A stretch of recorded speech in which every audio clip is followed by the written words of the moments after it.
Hi, I'm Matt from Black Box Mind, and in this video of the Principles of Multimedia Learning mini-series, we'll be looking at the signalling principle. Let's imagine I'm explaining a route on the London Underground, and specifically this route is from Chesham to Chalfont and Latimer. And to help on screen, I'm going to be helpfully displaying a map of the whole London Underground. Obviously, looking at the whole map, it'll take you forever to see where these two stations are, unless you know the London Underground by heart, in which case I think you need to get out more. It doesn't take a rocket scientist to see that signalling important information on the screen is going to help save your learners from using up a lot of cognitive resources.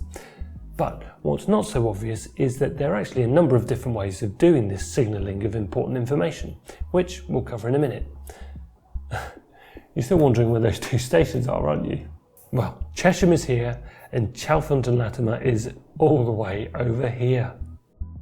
So, the signalling principle dictates that people learn more deeply from a multimedia message when cues are added that highlight the organisation of the essential material. The research on signalling is also pretty convincing.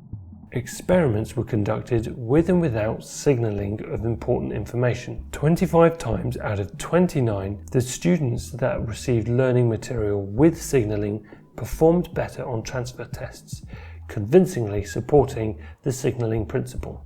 Now, as I mentioned before, there are many ways of highlighting this important information for your learners.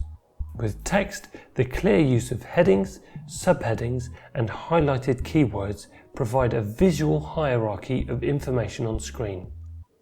In a graphical way, the use of arrows, flashing, and spotlighting are effective ways of drawing learners' attention to important elements.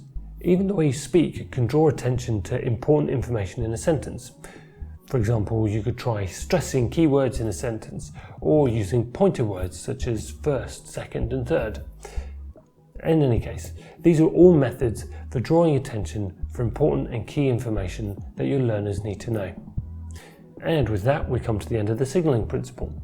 I've left further reading and more information in the description box down below, and if you found it helpful, leave a comment. And if you found it really helpful, then why not consider subscribing? But, you know, only if you want to.